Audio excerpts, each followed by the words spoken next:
guys, and welcome to another episode of Pickles and Vodka podcast. I'm your host, Christina, and I am exhausted. I just got home from the closing shift at work, hopped on a bus 40 minutes ago, got home 10 minutes ago, fed my cat, who, by the way, has been driven crazy by the variety in my schedule the last few weeks, so she doesn't really know when she's going to get fed. I feed her twice a day, but she doesn't know when it's going to be, and so she has been acting out like the little bitch she is by chewing up all of my power cords. If you follow me on social media, you might know that she has been doing this for a while. She's gone through 2 laptop cords, a phone charging cord, and now my headphones that are very nice that my ex got me for Christmas one year. They're over-ear headphones, they're leather, and when I was editing this episode, I realized that the sound was only coming out of one ear. And right now, I can't afford new ones, so hopefully this sounds okay. But yeah, in the last week, I've had to replace my laptop and my cell phone, so that's been fun. So yeah, 10 minutes ago I got home, I fed my cat, I threw some veggies in the oven because I'm trying this thing where I eat vegetables, and roasted sweet potatoes and Brussels sprouts have been my go-to. It's super easy, I just throw them in, and I've been eating them every day. So they are baking in the oven as I record this. I'm kind of stressed right now, not gonna lie. I have to be up really early, 6:30, to go to work at 9, and then I have to get off work at 4, take a bus really far north to go to my first ever outpatient meeting. Well, actually, it's the intake session for the outpatient program that I will be enrolling in for my mental health. Basically, I got my insurance back and I called them to try to set things up with a therapist, and they recommended that things had progressed so much that it would be in my best interest to just start outpatient right away, since inpatient isn't an option for me right now. And I know that it's easy to hide how I'm really doing on this podcast, even though I know it's all about honesty. I try to be a positive presence for the most part, but I'm really not doing okay lately. I've kind of been spiraling with my alcohol use and my bulimia. So this is really good for me. It's scary as hell, but it's going to be good for me. So that starts tomorrow. I have a lot to do to prepare. And on top of this, I'm still editing today's episode that is late getting published. Whatever. You guys will love it. It's totally worth it.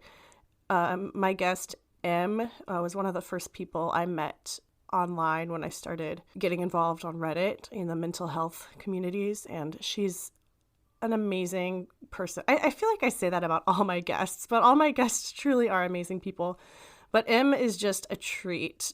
Anyone who knows her knows she's very sincere and helpful and smart as hell, and she's gonna hate me for saying this about her, but I don't care. It's true. She's a babe. She's going to be talking about borderline personality disorder on top of other things. So keep listening to hear our conversation about that. But one more thing I want to say before we go over to that is I'm sure you noticed that there wasn't an episode last week, and that's because I've decided to release the podcast every other Monday instead of every Monday, because I have just been so stressed with my own personal life. And the whole reason for this podcast is to be a healthy outlet for my mental health. And I do want to produce the best quality episodes I can for you guys and do as much research as I can and have really good content. And I just feel like releasing it every other week will make it easier for me to do that. So thanks for being understanding. I still am really excited about the future of this podcast. I'm still looking for guests and content and oh my God. One thing that happened this week or last week, I hit 100 downloads, and I also hit 100 followers on Instagram, which isn't a lot, but for me to hit that number, I was just so damn happy. You guys just made my life, basically. So thank you for that.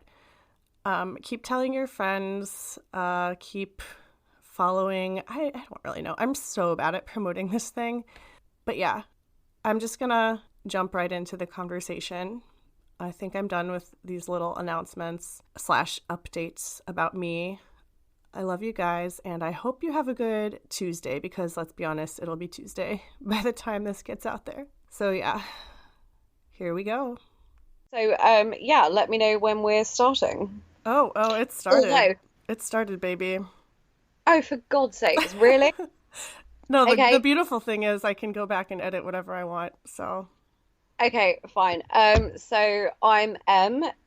You peaches will know me as Pinky Out Yo or Echo Mite. I am a 26-year-old woman living in the UK, as I'm sure you can tell from my obnoxious accent. And yeah, Christina has very generously invited me onto her podcast. And by that I mean I begged you.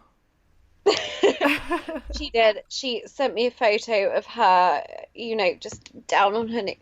No, to be honest, I've been having a go at her for like weeks, months to let me do this. So I'm honestly gratified that I've been given this opportunity, particularly because the main thing I'm here to talk about is borderline personality disorder. Yes, let's get into that. Let's get into that. First, the one thing I would like to say before I get into any of it is that I will be talking about two things. I will be talking about the factual aspect of borderline personality disorder, so statistics, diagnostic criteria, but then I will also be talking about my own personal experiences with it. And I want you to know, whoever's listening, that my personal experiences do not reflect every borderline.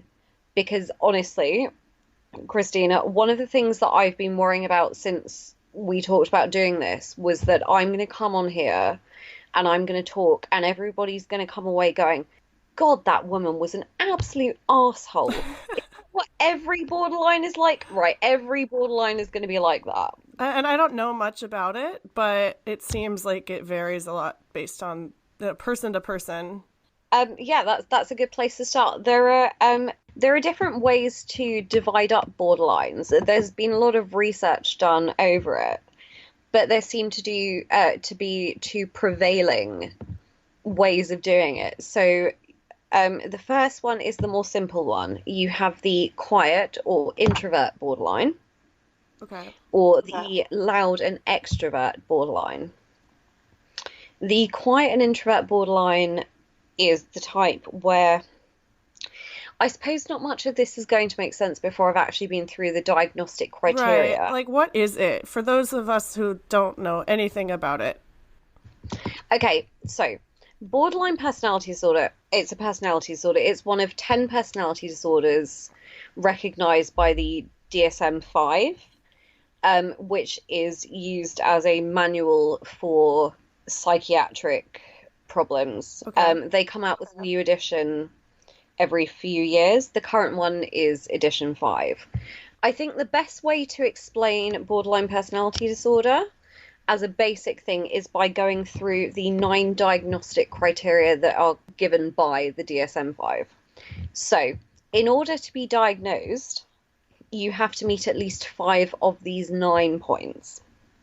Number 1, frantic efforts to avoid real or imagined abandonment. 2, a pattern of unstable and intense interpersonal relationships characterized by alternating between extremes of idealization and evaluation. 3, identity disturbance, markedly and persistently unstable self-image or sense of self.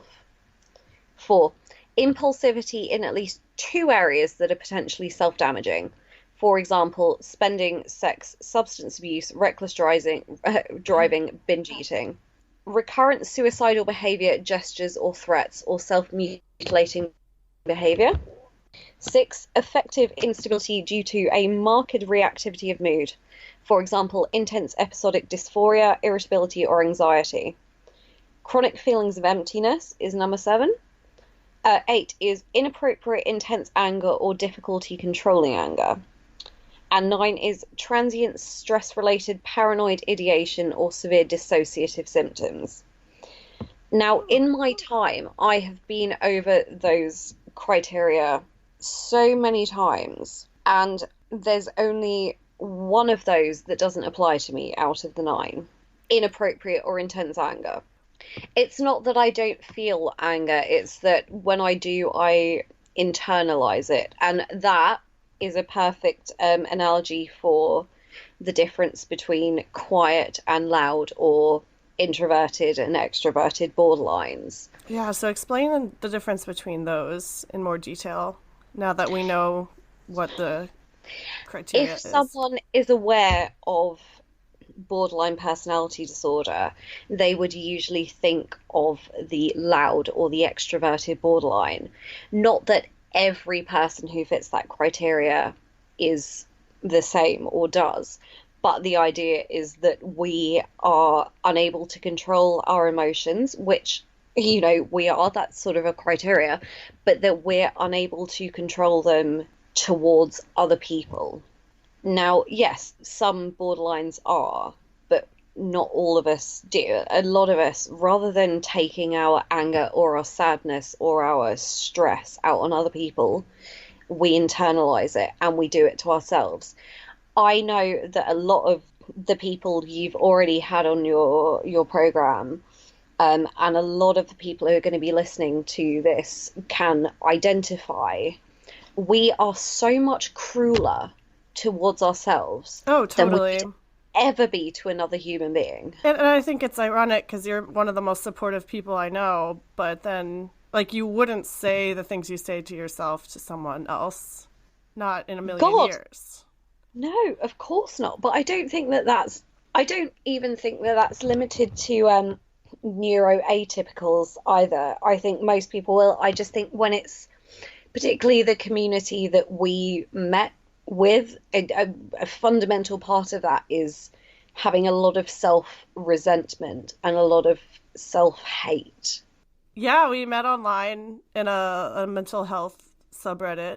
So we've constantly been surrounded with people who are struggling. Like, that's just the communities that we're in. So I think a lot of the people that we know on there can relate to the, self-resentment you were saying. Yeah, it's a big problem, particularly. I mean, I'm not ashamed of saying this. This is a mental health podcast. I have Yeah, an say eating whatever you disorder. want.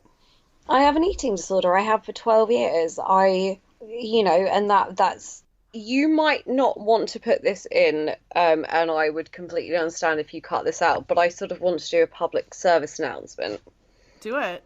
If anyone listening to this is bulimic or purges or is considering doing this, don't. If anyone listening to this struggles with alcohol, get help now.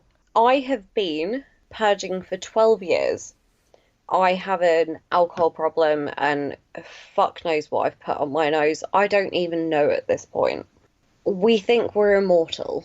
I still do, but my body has started breaking down.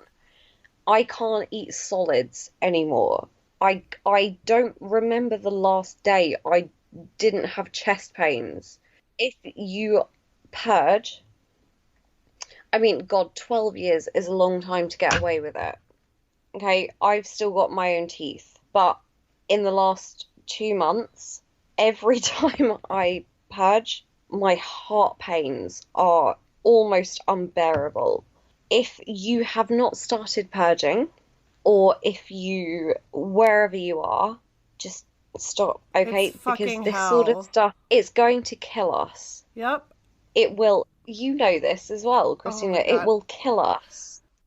Whether it's the chicken or the egg, I do not like myself. So yeah, the sort of media depiction of borderline is usually the one who acts out, the one who's irrationally angry towards other people, the one who does all that. I do not have that sort of anger towards other people. I've never been violent. I've never thrown anything at anyone. I've never had that sort of rage. But that is the only one of the 9 criteria that I don't fit, personally. When were you Sorry. diagnosed? It was 2013.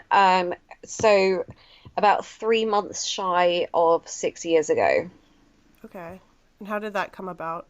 For the second time, I had to take a year off of university because I was just not well at all. When you say And not well, I mean, that could mean I so mean, many different mentally, things.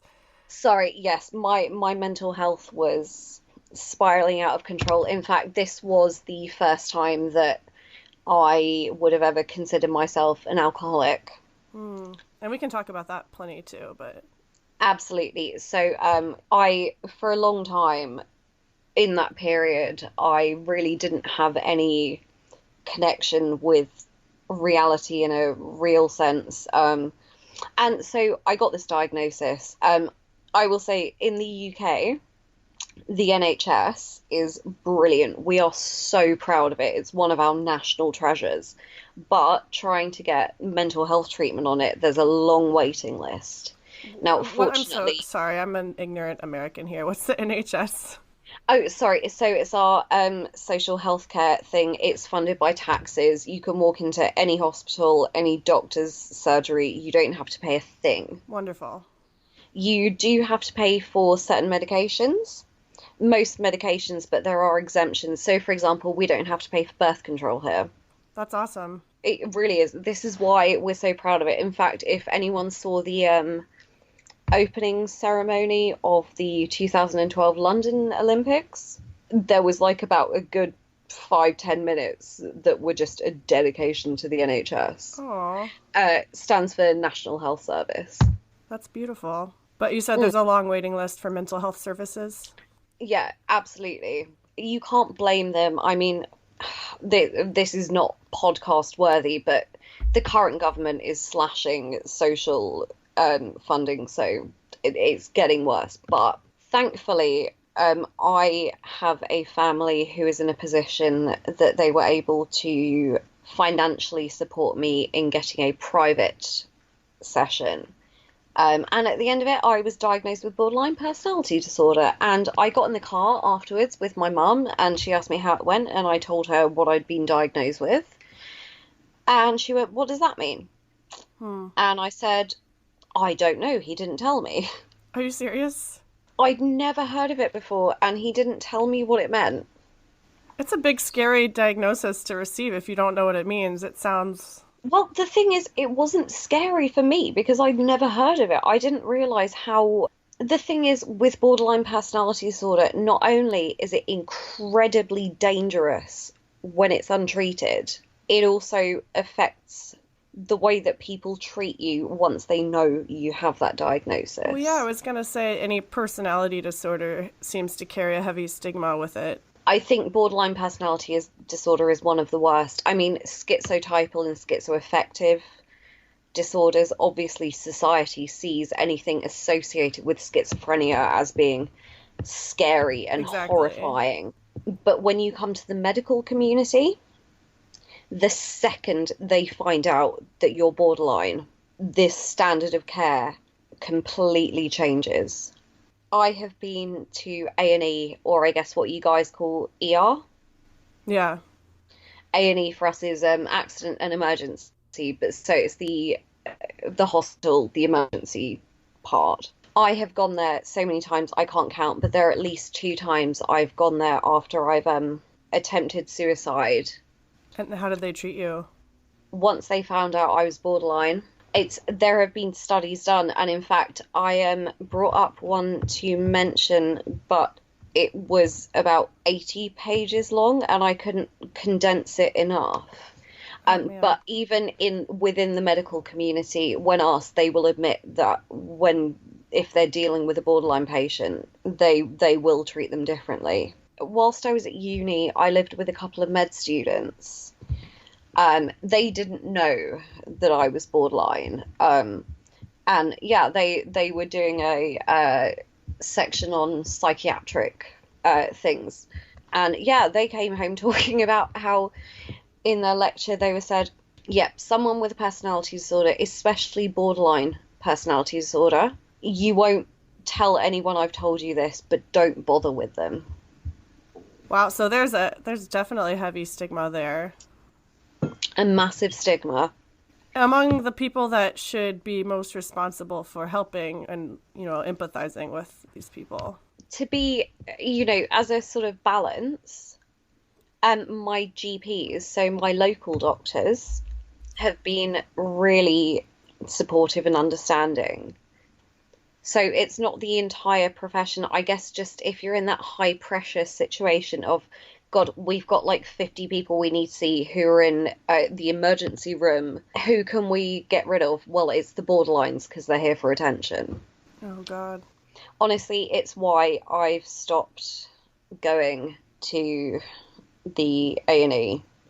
There have been times when I've absolutely needed to, but I can't face that kind of treatment. Again, it's dehumanizing, quite frankly. For sure. I mean, would there be a way to go in and not tell them that? Or is it just on your permanent record? The thing is, well, yeah, you can go in and not tell them, but at some point they will access your record. And usually, well, no, in fact, every time I've been there, it's because I've been in such a state of crisis that someone else has taken me there. And they tell them about, they ask, okay, well, does she have any history of mental health problems? So it comes out. You said earlier you've seen media depictions of people with borderline, and they're usually focused on the, you said the extrovert borderline. Absolutely. What, are there any that you can think of that you disagree with? Because I don't think I've ever seen a depiction in the media of borderline. Okay, so I came up with 3 main examples. So for a negative portrayal of BPD, you have Glenn Close's character in Fatal Attraction, the famous bunny boiler. Okay, I haven't seen it, but that I can already picture what you're about to say.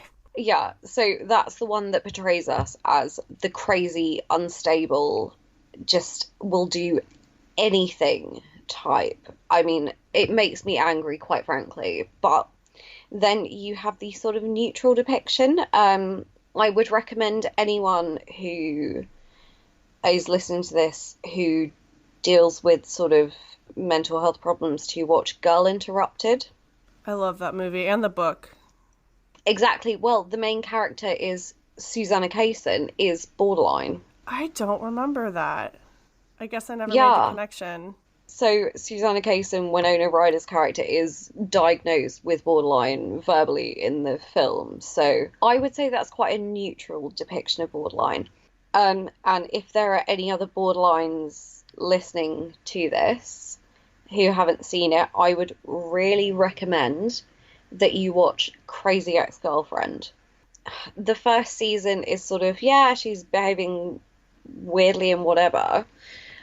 But then you hit sort of late season 2 and she gets diagnosed with borderline personality disorder.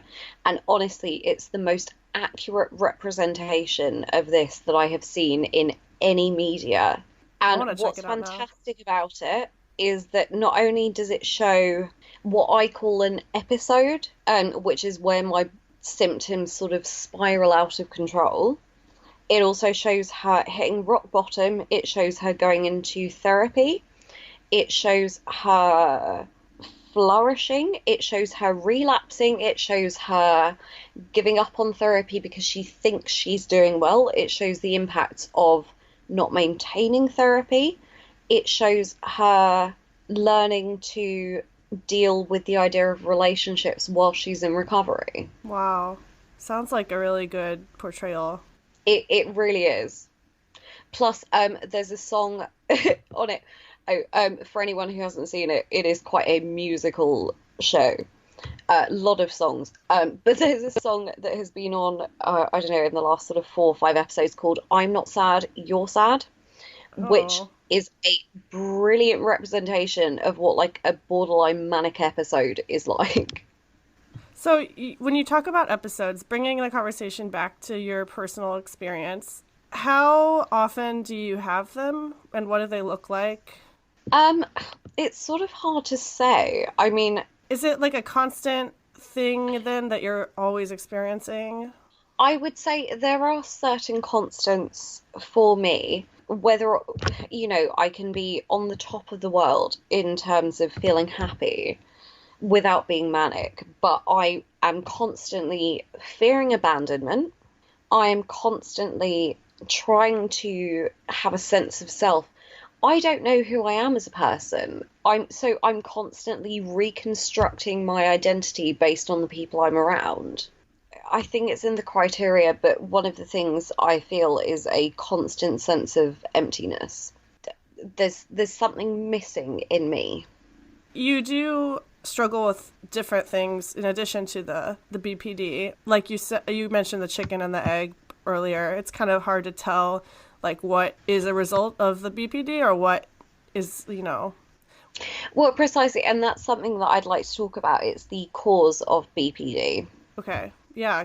I'd also like to address the comorbidities, which ties into that. That's the word I was looking for. The chicken and the egg thing, in terms of causes, 4 out of 5 people with borderline personality disorder develop it because they've suffered some abuse in their lifetime, be it physical, sexual, emotional, mental.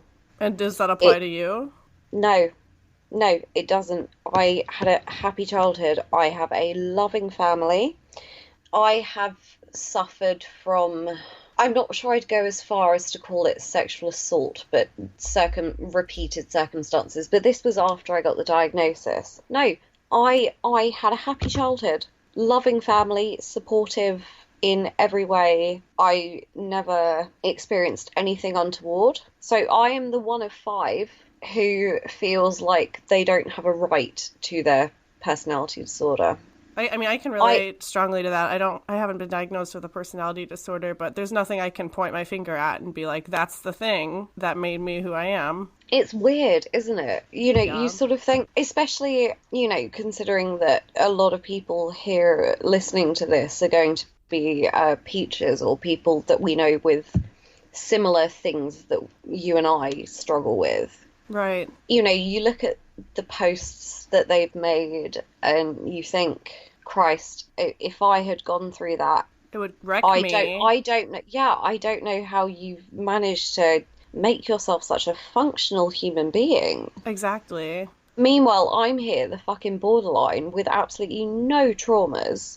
So every therapist that I've ever had has tried to identify my trauma. Oh yeah, that's a big thing. As I've said before, I look and behave like I have daddy issues. I wear way too short clothes. I have too many piercings. I sleep around with everybody. I have a great relationship with my father.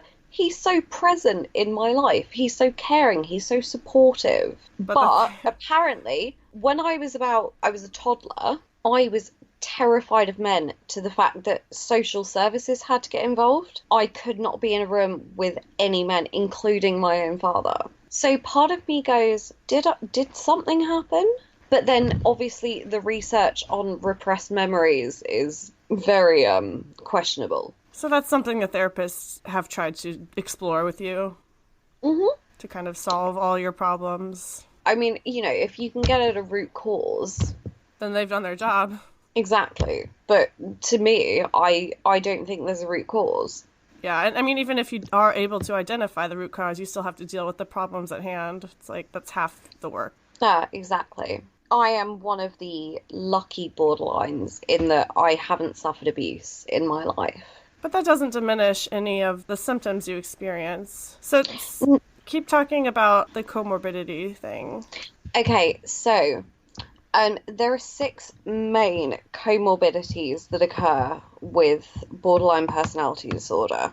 So one of the primary ones is bipolar, and that's either type 1 or type 2. What makes it difficult distinguishing is that borderline is, I've had it described to me as that borderline personality disorder is like being bipolar but on crack. Oh, fun. So what we commonly associate with bipolar disorder is, being very high and very low.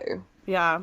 But those periods exist over a number of days or even weeks. With borderline personality disorder, you can be curled up in a fetal position under a desk begging someone to kill you or to let you die.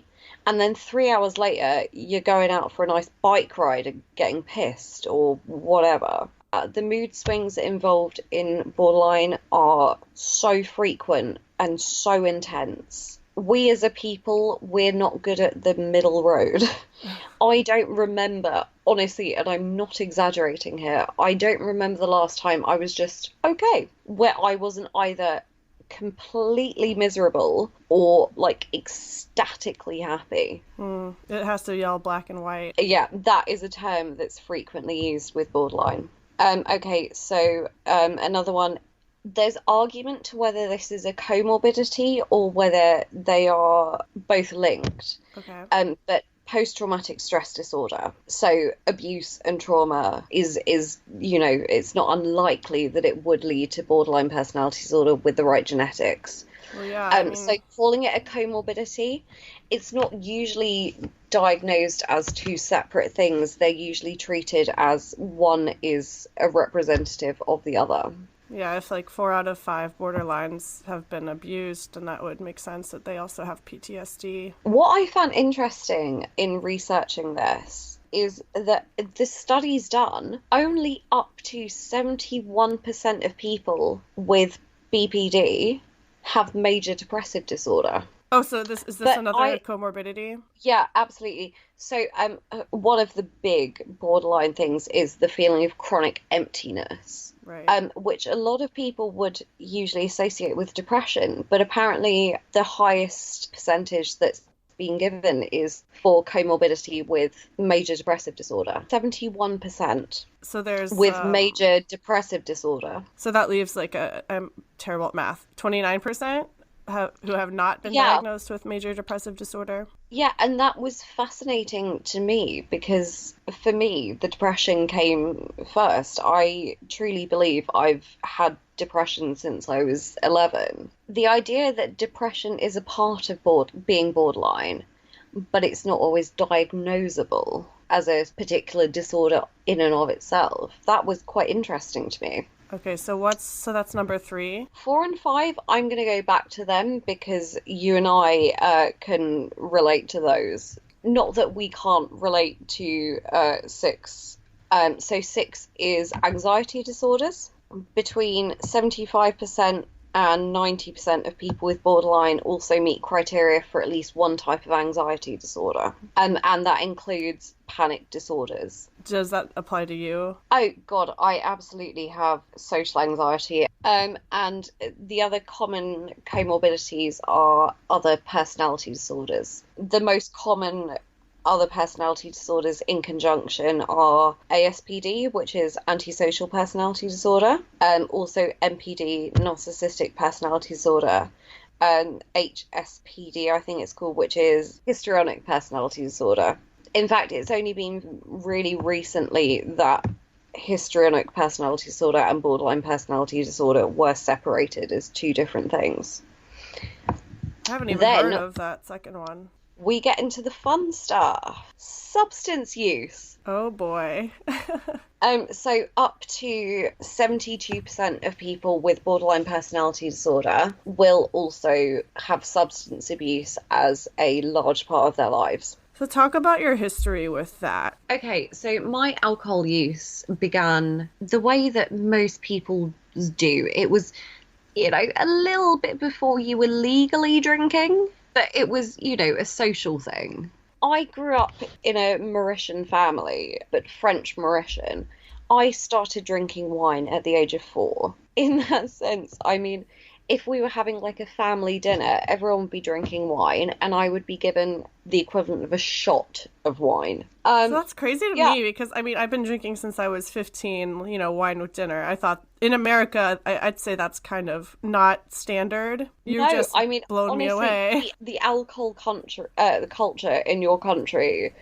Oh, it's fucked up. There are so many things about your country that I find fucked up. But...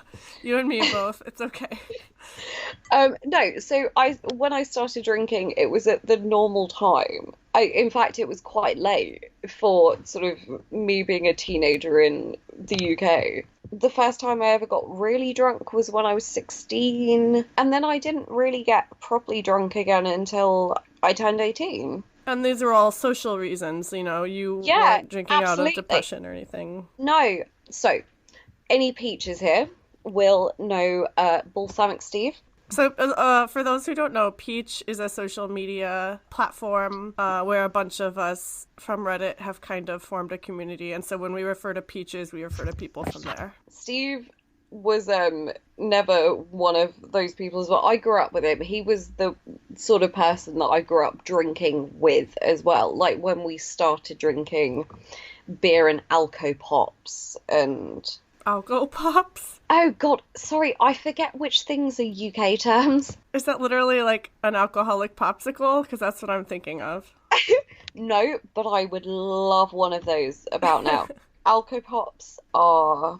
I don't know what brand... Do you know Bacardi Breezes? No. Okay, so Alcopops are mixed drinks. They're usually around 4% ABV. Very weak alcohol, very brightly coloured, very sweet. So kid stuff. And teenagers drink them, exactly. What, not 4-year-olds? Dear God, I honestly, my parents giving me wine at the age of 4 was fine. It was a cultural thing. Fucking hell.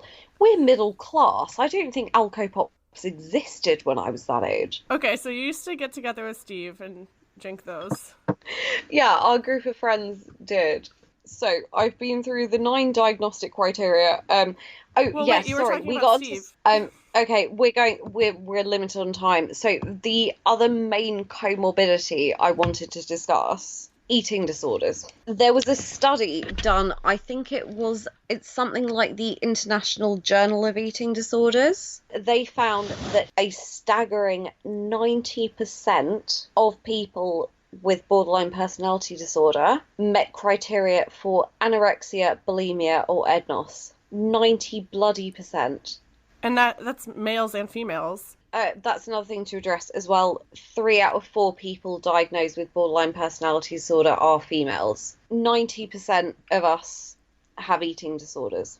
So when did your eating disorder begin? I was 14. I was speaking to one of our mutual friends about this last night. As a child, I was really skinny. That was partially genetics and partially because, you know, when you're a kid, you run around a lot. Yeah. But also, I had no interest in food as a thing.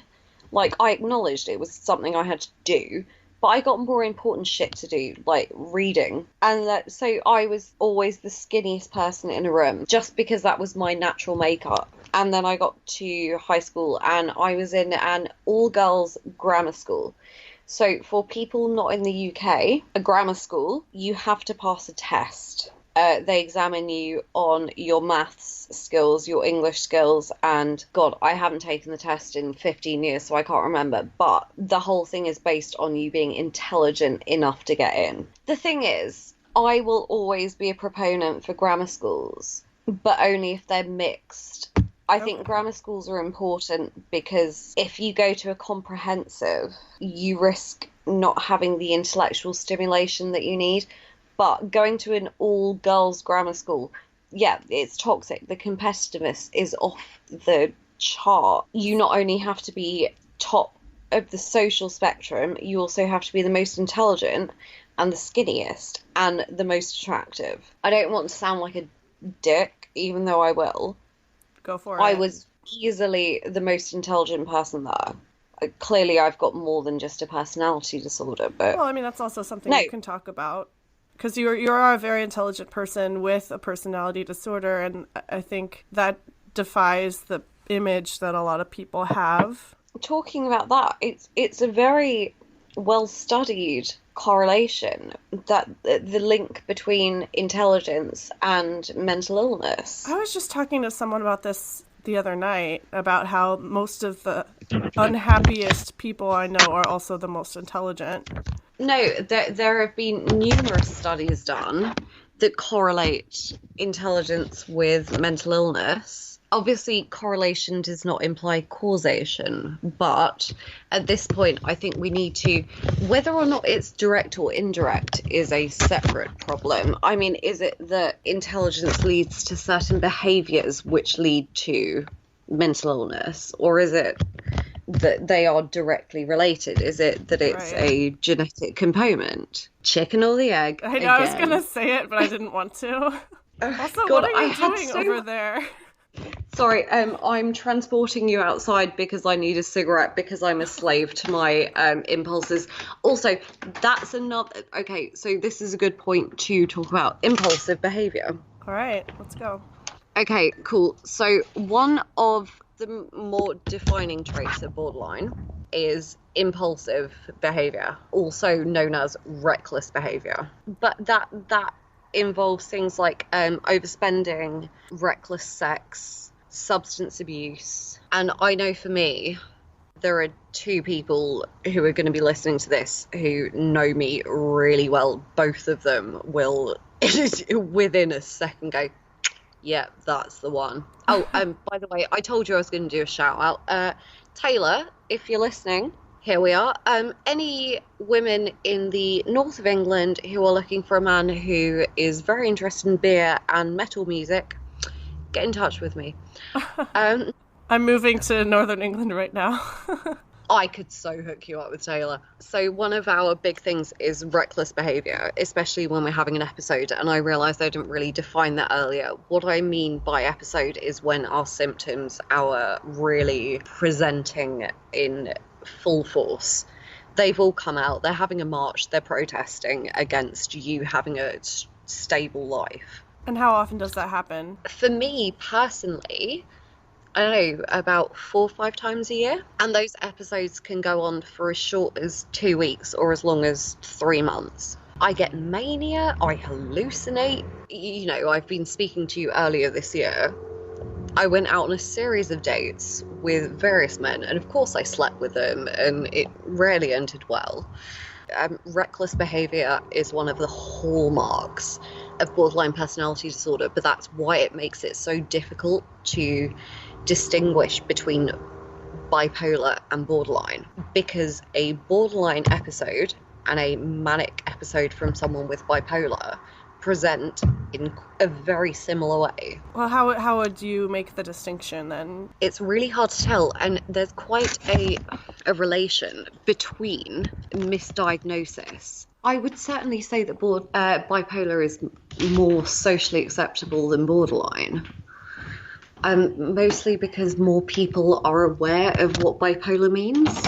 Not that they have a massive understanding of it, but... Yeah, people joke about, oh, I'm so bipolar today, you know. Exactly. Nobody goes, oh, I'm so borderline today. Exactly. Yeah, bipolar is one of the most common comorbidities with borderline personality disorder, which is what makes it so difficult to distinguish. In terms of reckless behaviours...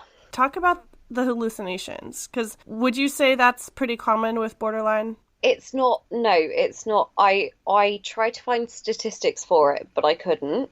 But psychotic tendencies with borderline personality disorder aren't uncommon. However, normally that means something like paranoia, and usually that's related to the fear of abandonment. In terms of actually hallucinations or things along that line, I couldn't find statistics about it.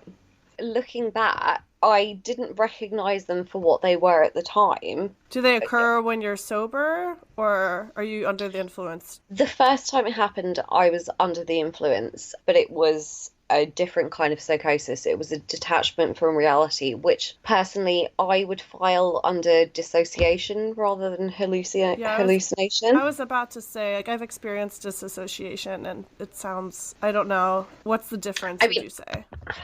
Dissociation involves detachment from reality in some way, whereas hallucinations involve introducing something into your reality. Gotcha. My most common form of hallucination is, and I'm sure a lot of people who've dealt with this can relate, the shadow people. Yes, I remember one of our first conversations on the phone was about the shadow people. Yeah, in fact, I had them last night. They were nice enough to stay in my periphery rather than actually move around. So paint a picture of what an interaction with the shadow people looks like. I mean, these days, I recognise them for what they are.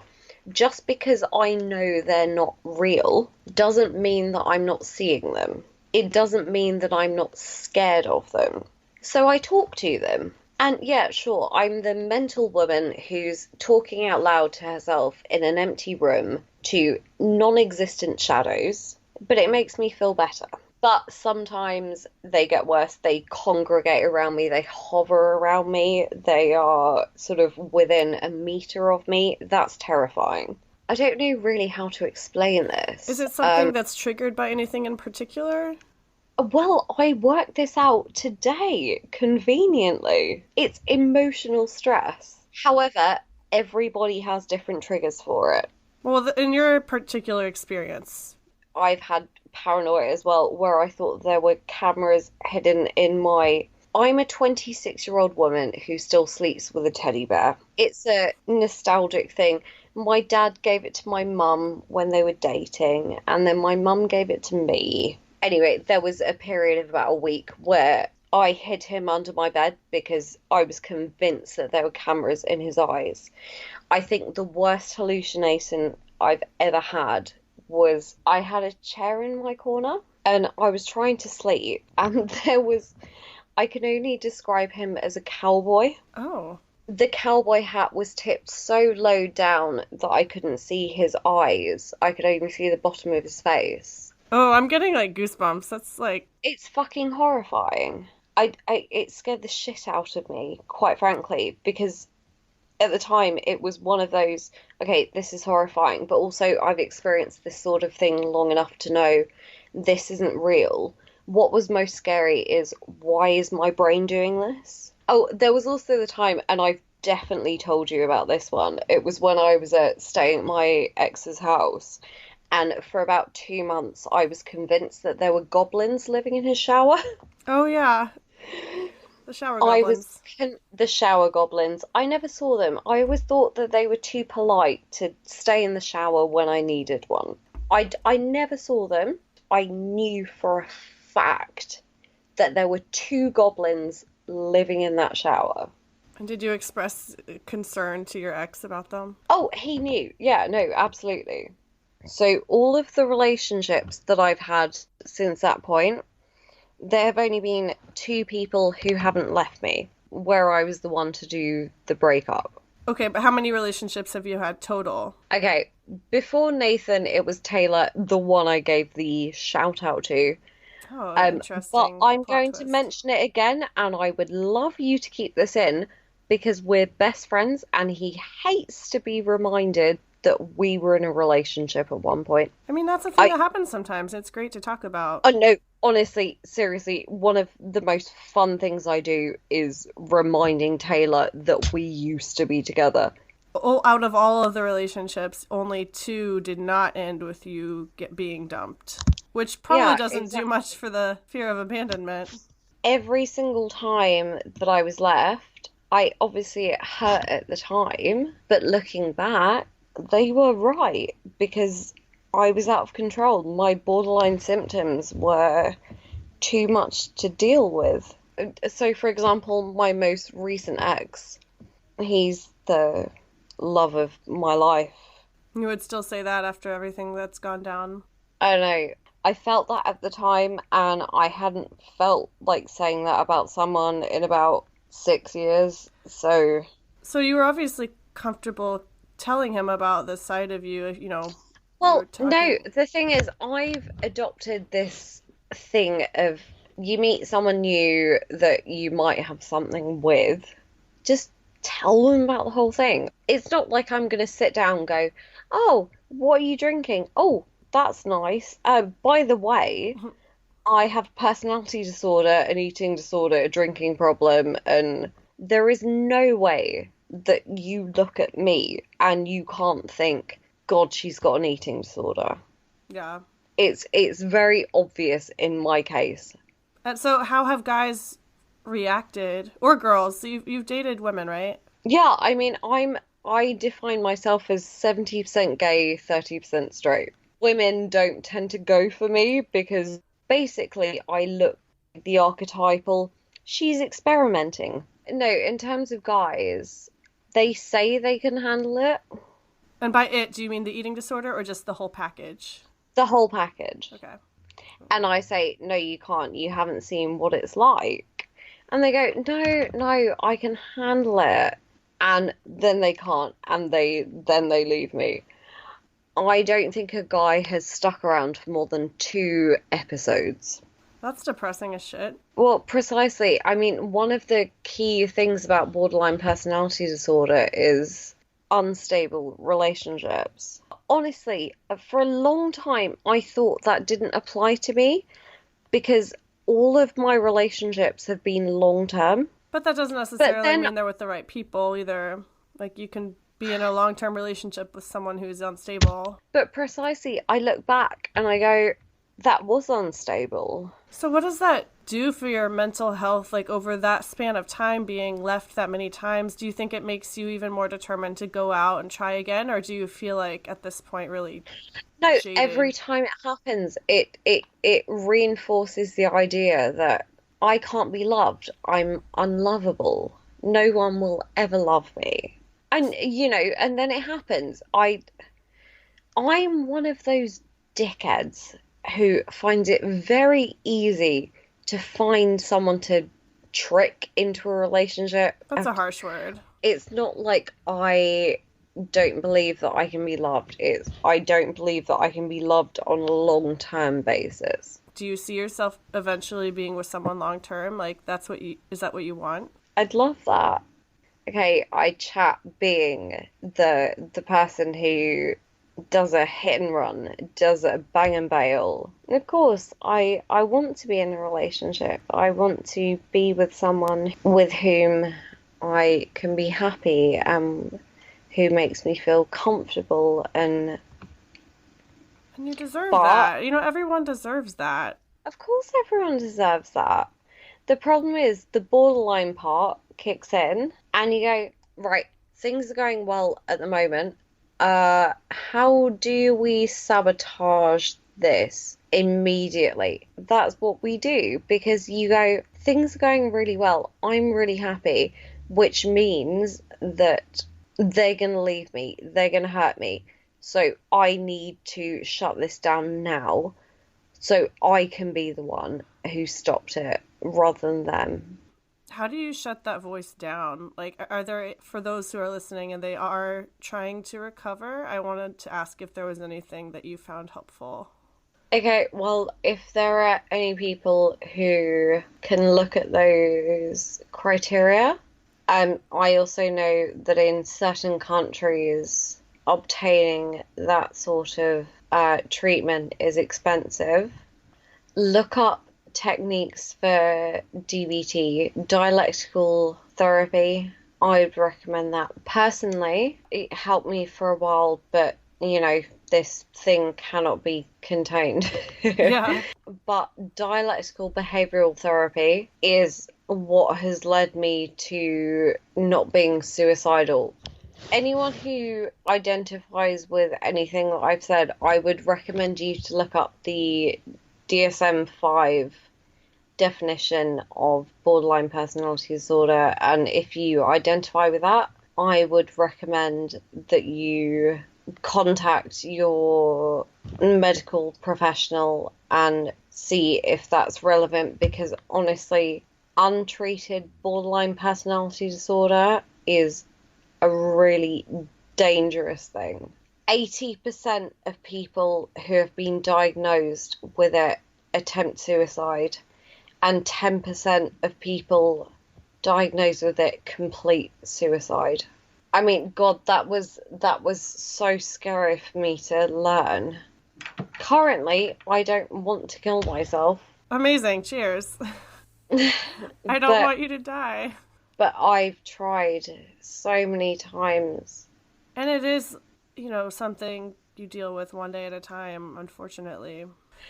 Okay, I think I've covered everything that I wanted to get at. Do you have any closing notes or closing comments for the listeners?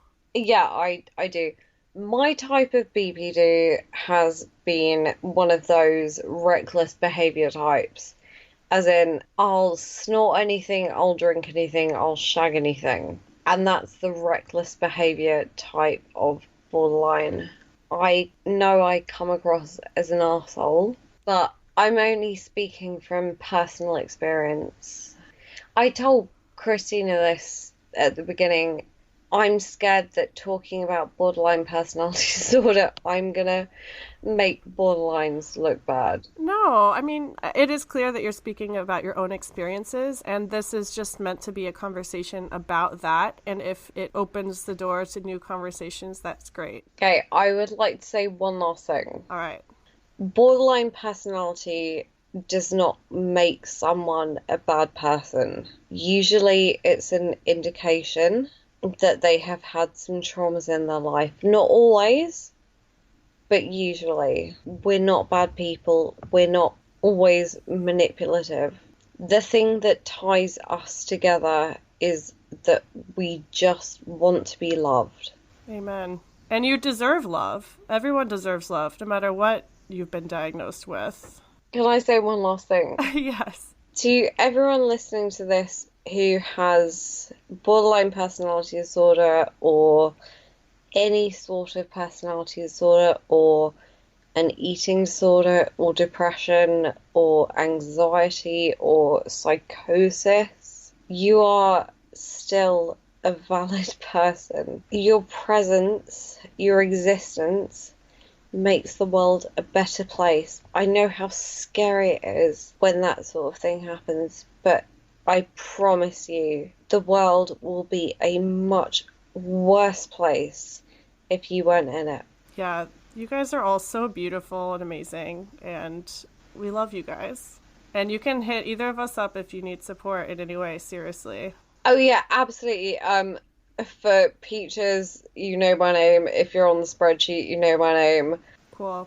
Thanks for doing that. You're like such a supportive person, and I even with all your inner struggles, like you've been one of the most supportive people I've met since starting this chapter in my life. Fuck off. Fuck off. That's all I'm gonna say about that. Yeah, Emma's a very supportive person. Go bug her. I would also add bug Christina because she clearly has a warped feelings about people. Oh, excuse me? So, well, you just told me that. Okay, yeah, bug me too. If you want to be a guest on the podcast, feel free to hit me up. And then we can talk shit about each other. Anyway, you're a babe. Right back at you. But yeah, thank you so much for tuning in to our Scatterbrain conversation, and hope you guys have a great week. Feel free to follow the podcast at picklesandvodkapodcast.com. You can find all the social media links and stuff there. Hit me up with any stories or questions you have and all that good stuff. I will see you guys next time. Bye.